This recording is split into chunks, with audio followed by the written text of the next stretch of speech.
상쾌한 아침 원주에서 출발합니다.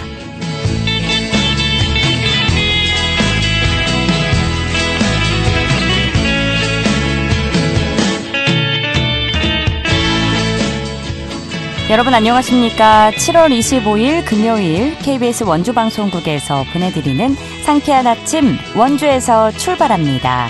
저는 진행의 이은주입니다.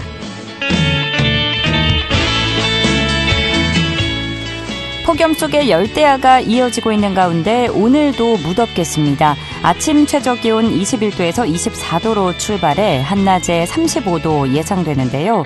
하늘 표정이 맑아서 그만큼 자외선 지수 매우 높은 단계까지 오르겠습니다. 외출하실 땐 선글라스나 모자, 양산 등으로 자외선 차단에 각별히 신경 써주시기 바랍니다. 이번 주말에도 낮 최고 기온 35도까지 오르면서 찜통더위가 느껴지겠는데요. 여름 나들이 계획 있으시다면 틈틈이 수분 섭취 잘해주시면서 건강 챙기시기 바랍니다.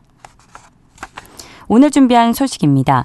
지난주 극한호우로 전국 각지에서 산사태 등 2차 피해가 발생한 가운데 산지가 많은 강원도에서도 대비가 필요하다는 지적이 나오고 있습니다. 관련 이야기 나눠보고요.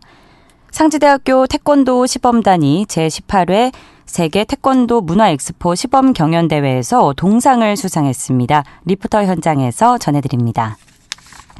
끝으로 취재기자 연결해 강원도 내 주간 주요 이슈 점검해보도록 하죠. 7월 25일 금요일 상쾌한 아침 원주에서 출발합니다.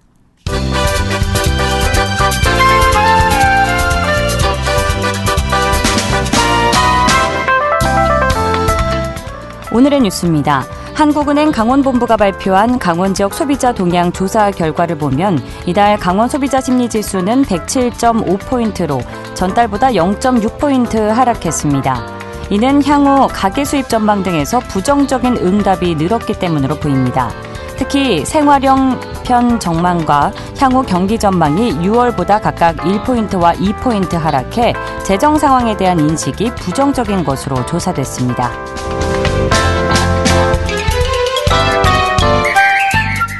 원주시는 옛 캠프롱 미군기지 문화체육공원에 6개의 시설이 조성되고 있다고 밝혔습니다. 주요 시설은 강원 전문 천문관과 수영장, 시립미술관, 역사박물관 등이며 2027년까지 1,000억 원이 투자됩니다. 원주시는 이와 함께 분수광장과 산책로, 어린이 놀이터 등 10여 개 휴식 공간도 조성하고 있습니다. 원주 태장동 옛 캠프롱 미군기지는 33만여 제곱미터 규모로 2019년 말에 원주시에 반환됐습니다.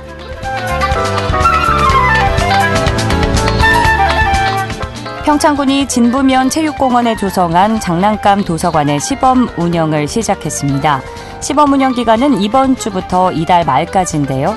이 기간에는 장난감 대여와 관리 시스템에 대한 점검이 이뤄집니다. 평창군은 다음 달부터 도서관을 공식 개관할 예정입니다. 오늘의 뉴스였습니다.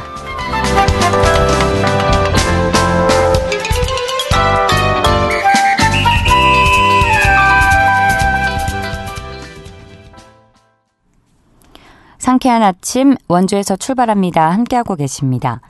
기후변화로 집중호우가 잦아지면서 산사태나 집안치마 같은 2차 피해에도 각별한 주의가 필요한 상황인데요.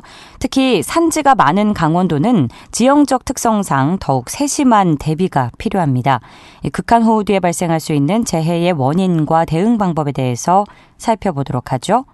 상지대학교 조경산림학과의 이학준 교수 전화 연결돼 있습니다. 교수님 안녕하십니까? 예, 안녕하세요. 예, 최근 집중호우로 인한 산사태로 큰 인명피해가 발생을 했습니다. 이렇게 대형 산사태가 발생하는 일반적인 원인에 대해서 먼저 말씀해 주실까요? 예, 이것을 말씀을 드리려면은 이제 산지가 어떻게 구성이 되어 있는지를 보면은 말씀을 좀 드리고 싶은데요. 예, 안반 위에 이제 토양층이 있고 그 위에 식생이 자라나는 구조입니다. 예. 그렇기 때문에 비가 많이 온다든가 산지 경사가 급하다든가 그리고 이제 토양이 어떤 것인가 그리고 이 식생, 나무가 어떻게 자라는가 이런 것들이 전부 산사태에 발생하는 데 영향을 미치고요. 특히 산림 같은 경우는 나무 같은 경우는 말뚝 효과라 그러는데요. 뿌리가 땅속에 깊이 들어간다든가 그리고 근처에 있는 흙을 붙잡고 있는 그물 효과, 이렇게 이제 이런 것들이 효과가 있기 때문에 이제 일반적으로는 그 산사태가 안 일어나고 있는데 비가 많이 온다든가 혹은 식생 변화가 심하게 일어나다든가 이런 것들이 반영이 되면은 산사태가 많이 발생을 할 수가 있습니다. 예, 산지에서 산사태가 발생할 수밖에 없는 이제 과학적인 원리에 대해서 말씀을 해주신 거죠. 예, 맞습니다. 그런데 산사태는 꼭 뭐 험준한 산에서만 일어나는 게 아니라 도심 주변의 경사면이나 구릉지에서도 발생하는데 그럼 산사태 위험이 특히 높아지는 조건에는 어떤 것들이 있을까요? 예, 일단 비가 굉장히 많이 오면은 그 상황이 평상시에는 괜찮더라도 비가 많이 오면은 산사태가 일어날 확률이 굉장히 높아집니다. 그리고 도심 근처에는 그 도시 개발 같은 걸 하다 보면은 지형이 변화되든가 변화가 일어난다든가 혹은 식생, 토지 이용 변화가 자주 일어나는 경우가 있습니다. 예. 이런 경우들이 반영이 되면은 꼭 산지가 아니더라도 도심 주변에서 산사태가 발생을 할 수가 있습니다. 그렇군요. 그런데 뭐 최근 일단 기후변화의 영향으로 강우가 워낙 짧은 시간에 집중되는 경향이 뚜렷해지고 있죠. 특히 강원도는 산지가 많고 지형이 급경사인 지역이 많아서 재해에 더 취약할 수밖에 없지 않습니까?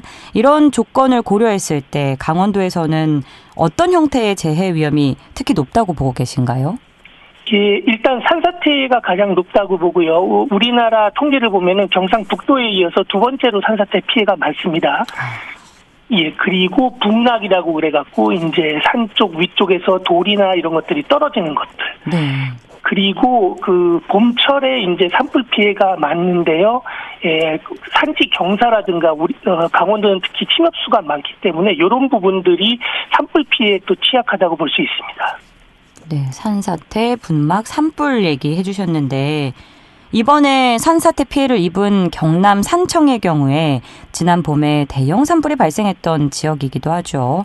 비단 산청군의 사례뿐 아니라 산불 피해를 입은 지역에서 집중호우 시에 2차 피해 규모가 더 커지는 이유는 무엇일까요? 예, 앞서 말씀드렸지만 나무가 원래는 말뚝 효과, 그물 효과로 산지 사면을 좀 보호를 하고 있는데 이것들이 다 타버리면은 그런 효과들이 없어지겠죠.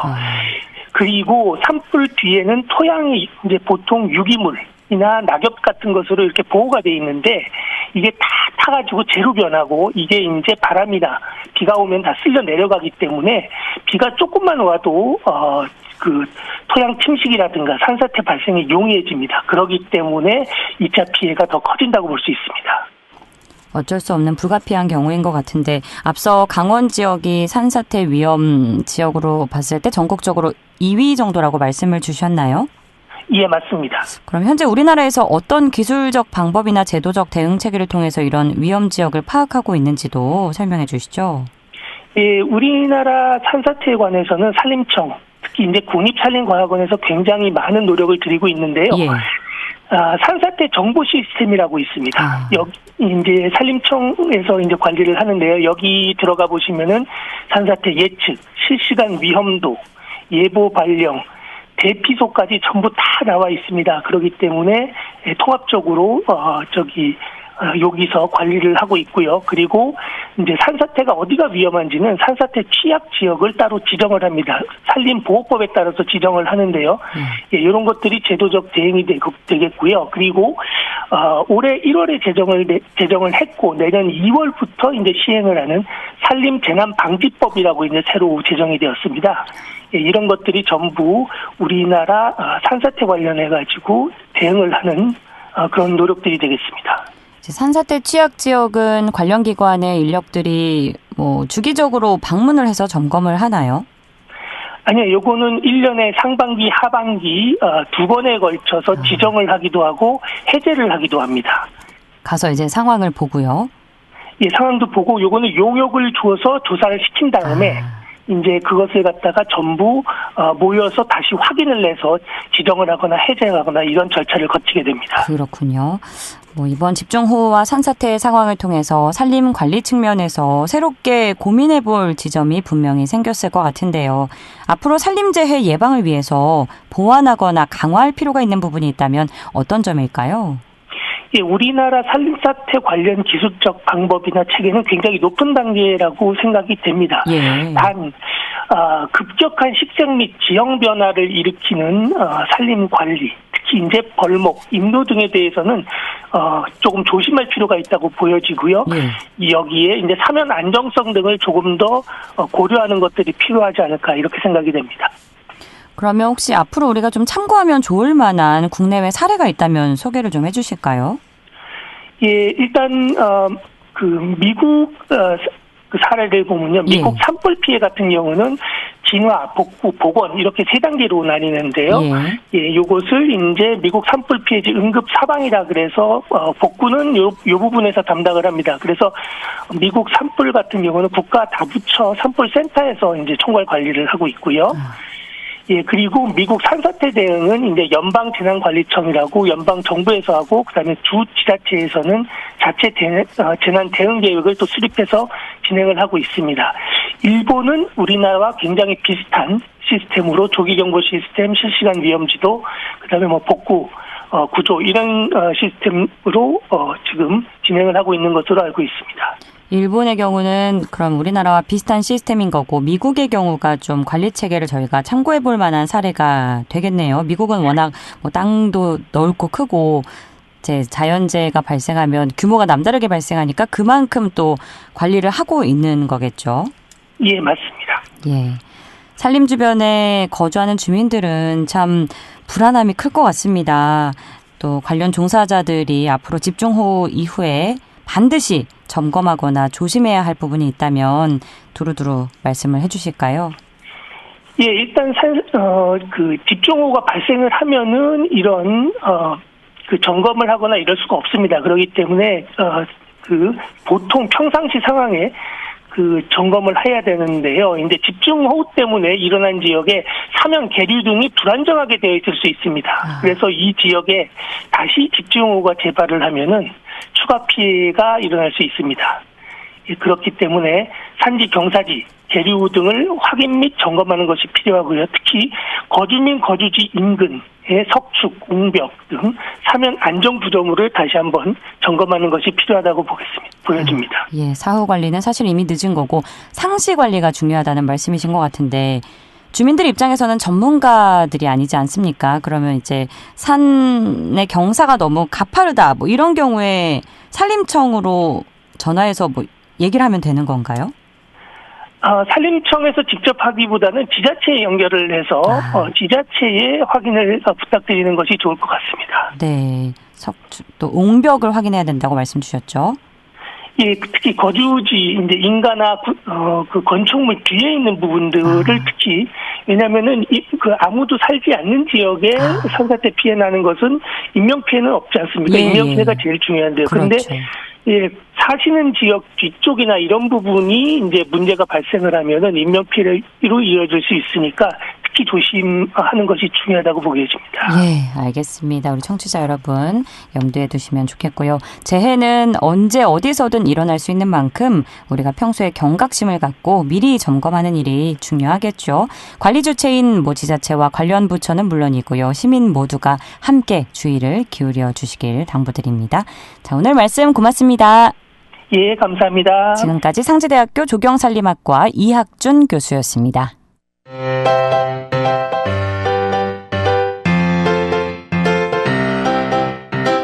KBS 원주방송국이 유튜브 다시 듣기 서비스를 실시합니다.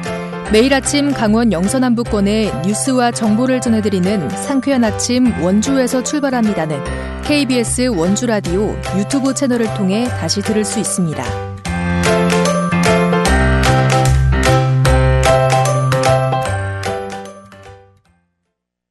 상쾌한 아침 원주에서 출발합니다. 함께하고 계시고요. 지금 시각 8시 45분 지나고 있습니다. 상지대학교 체육학부 태권도 시범단이 지난 18일 전북 무주 태권도원에서 열린 제18회 세계 태권도 문화엑스포 시범경연대회에서 동상을 수상했습니다. 자세한 이야기 김소혜 리포터와 나눠보죠. 안녕하세요. 네, 안녕하세요. 네, 우선 팀 소개와 함께 어떤 대회였는지 알려주실까요? 네, 상지대학교 태권도 시범단은 2001년에 창단돼 약 20년이 넘는 시간 동안 국내외 무대에서 활약하며 태권도의 위상을 높여온 시범단인데요. 네. 창단 초기부터 전통 태권도의 보급과 현재적 공연 태권도의 융합을 목표로 꾸준한 활동을 이어오고 있고요. 또 지금까지 수십 회의 국내외 시범 공연과 대회 참가를 통해 탄탄한 입지를 다져왔습니다. 세계 태권도 문화 엑스포 시범 경연 대회는 10인 이상의 선수들이 한 팀을 이뤄 태권도의 기술과 창의성을 담은 시범을 펼치는 대회인데요. 전 세계에서 다양한 실력을 갖춘 팀들이 참가해 경쟁을 펼쳤다고 합니다. 이번 대회는 21개국 약 4천여 명의 선수와 관계자들이 참석했고요. 상지대 시범단은 고난도 격파와 실전 응용이 가능한 호신술을 조화롭게 구성해 높은 평가를 받았습니다. 상지대 시범단은 지난 학기부터 주 4회 이상의 집중 훈련과 정기적인 영상 분석, 음악과 동작을 결합한 창작 시범 프로그램 구성 등 체계적으로 준비했다고 하는데요.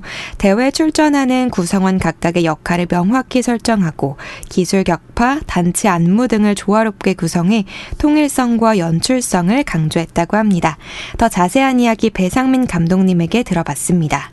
시범단을 운영하면서 여러 가지 중요한 것들이 있지만 저는 크게 세 가지라고 생각합니다. 첫째는 팀워크 중심의 조직 운영입니다. 시범은 개인 기술이 뛰어나도 팀원끼리 호흡이 맞지 않으면 완성도가 많이 떨어지기 때문에 매 훈련에서 팀원끼리 소통과 협업을 강조합니다. 둘째는 창의적인 시범 구성 능력입니다. 단순한 격파나 기술 시범에서 벗어나 음악, 스토리, 동선까지 발전시키기 위해 다양한 시도와 브레인스토밍을 통해서 진행하고 있습니다. 그리고 마지막 세 번째는 부상 방지입니다. 대회에 출전하기 전 연습 기간에도 매트 사용하고 착지 훈련 등을 철저히 진행해서 훈련을 진행하고 있습니다. 상지대학교 시범단 여러분, 이번 대회 기간 동안 큰 부상 없이 대회를 잘 마무리해서 정말 다행이고, 기술도 중요하지만 여러분의 열정과 노력은 앞으로 더 빛날 수 있다고 생각합니다. 지금 올해도 많이 흘렀는데 남은 대회들도 부상 없이 좋은 결과를 만들어 나갈 수 있도록 같이 힘내자고 얘기하고 싶습니다. 상지대학교 시범단 화이팅! 예, 앞서 팀 소개를 해주셨는데 훌륭한 팀을 이끌고 계신 배성민 감독님에 대해서도 궁금하고요. 또 앞으로의 목표에 대해서도 알려주실까요? 네, 우선 상지대 시범단은 배상민 감독님의 지도 아래 운영되고 있는데요. 한국체육대학교 학부와 석사를 졸업하고 오랜 시범단 활동과 다수의 국내외 공연, 대회 경험을 바탕으로 시범단의 수준을 높이기 위해 노력하고 있다고 합니다. 특히 지도자와 선수가 같은 목표를 향해 나아가자는 이념을 토대로 팀워크 중심 훈련과 부상 방지를 강조하고 있다고 하는데요. 네. 이번 대회에서 가장 인상 깊었던 순간은 경연 직전 다른 나라 선수들과 서로 기술을 공유하고 응원하는 분위기 속에서 태권도가 언어를 넘어 소통의 도구가 될 수 있다는 점을 경험했다고 합니다. 감독님은 앞으로도 완성도 높은 시범을 꾸준히 선보이면서 동시에 선수들이 한 단계 더 성장할 수 있는 기반을 다지는 데 중점을 두고 열심히 연습할 예정이라고 하는데요.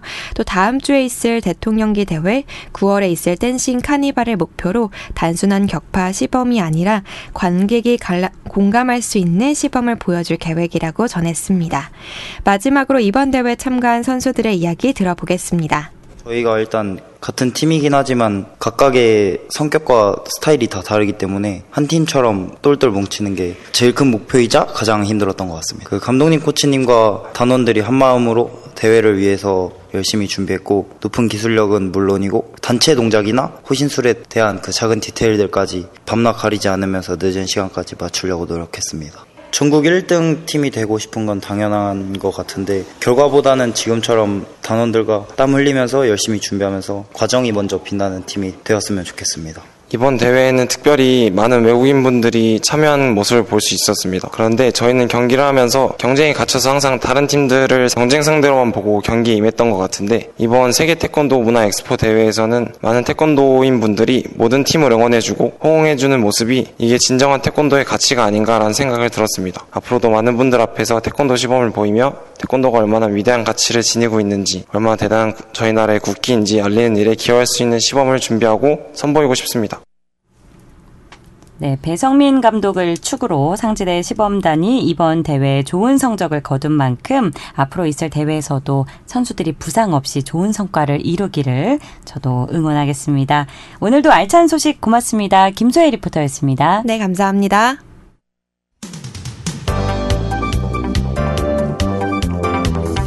생생한 현장, 유익한 생활 정보를 전해드리겠습니다. KBS 원주라디오 상쾌한 아침 원주에서 출발합니다를 함께하고 있습니다. 함께하고 계신 지금 시각 8시 51분 앞두고 있습니다. 한 주간의 강원도 주요 이슈를 점검해보는 시간이죠. 강원일보 사회체육부 최두원 기자 전화 연결돼 있는데요. 최두원 기자 안녕하십니까? 네, 안녕하세요. 네, 오늘의 첫 번째 뉴스 들어보죠. 공사가 잠시 중단됐던 원주 기업도시 서부 복합체육센터 건립이 다시 시작이 됐다고요? 네, 그동안 시공사의 자금난으로 인해 공사가 멈췄던 원주 기업도시 서부 복합체육센터 건립 사업이 재개됐습니다. 네, 원주시는 기업도시 복합체육센터 건립 공사를 최근 다시 시작했다고 밝혔는데요. 앞서 지난 2022년 8월 착공한 기업도시 서부 복합체육센터 건립 사업은 참여한 시공사 3곳 중 한 곳의 공사 포기로 인해 지난 3월부터 중단된 상황이었습니다. 당시 해당 시공사는 다른 현장에서 발생한 채권 압류 등을 이유로 공사를 중단했지만 이후 정산이 마무리되면서 사업을 다시 시작할 수 있게 됐습니다. 예, 그럼 이번에 공사가 재개된 복합체육센터에는 어떤 시설들을 들어서게 되는 건지 알려주실까요? 예, 원주시는 현재 동서남북 권역별 복합체육센터 건립을 추진 중인 상황인데요. 이번에 공사가 재개된 서부권 기업도시 복합체육센터는 사업비 190억 원을 들여 연면적 4,764제곱미터, 지하 1층에서 지상 3층 규모로 조성될 예정입니다.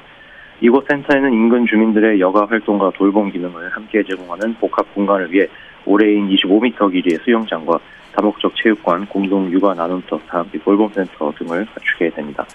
현재 공정률은 60%대에 머무르고 있으며 올해 말 완공될 예정입니다. 앞서 지난 2023년 동부, 남부 복합체육센터가 잇따라 완공됐으며 북부권은 현재 실시 설계에 들어가 내년 초 착공됩니다. 이와 관련해 원주시 관계자는 센터를 올해 안에 완공하고 내년 초부터 정상 운영할 수 있도록 사업 추진에 박차를 가하고 있다면서 생활 밀착형 체육시설을 통해 시민들의 삶의 질을 높이는 데 최선을 다하겠다고 말했습니다. 예, 원주 기업도시 서부 복합체육센터 건립이 잘 마무리가 돼서 시민들이 원활하게 체육 여가 활동을 즐길 수 있게 되기를 바라겠습니다. 자, 이어서 횡성 소식입니다. 횡성군 묵계 농공단지 입구 부근 교차로에서 발생하는 교통체증에 대해서 개선의 목소리가 높아지고 있다고요. 네, 그렇습니다. 횡성 묵계 농공단지 입구의 좌회전 대기차로 구간이 짧은 탓에 출퇴근 시간 직진 차로까지 차량이 길게 정체되는 등 개선이 시급한 상황입니다.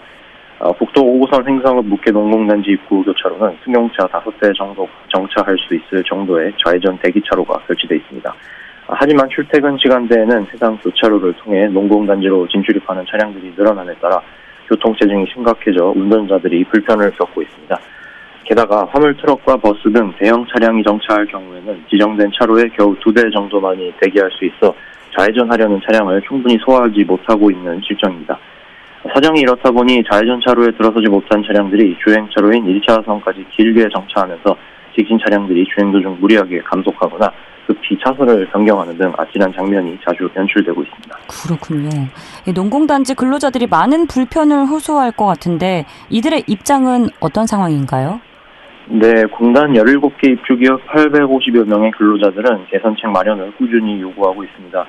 특히 비보호 좌회전에서 좌회전 감응신호 시스템으로 전환 후 체증이 더욱 심각해졌다며 비보호 좌회전으로의 원상 복구를 바라고 있기도 합니다. 김효연 묵계 농공단지 입주기업 운영협의회장은 공단 앞 좌회전 차로는 대기차로가 짧은데 좌회전 감응신호 시스템 전환 후 출퇴근길 체증이 더욱 심각해졌다면서 도로 사정을 고려한 개선책이 마련될 때까지만이라도 당초대로 비보호 좌회전으로의 전환을 바란다고 말했습니다.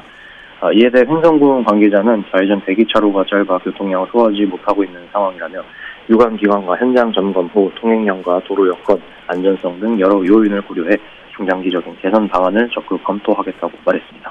예, 안전 문제와도 직결되는 부분인 만큼 해당 교차로 지점의 문제가 잘 해결이 돼서 교통 체증 문제까지 해소될 수 있기를 바라겠고요. 자, 이어서 영월 소식입니다. 영월군이 지역 아동 청소년들을 위한 돌봄 체계 기틀 마련에 나선다고요?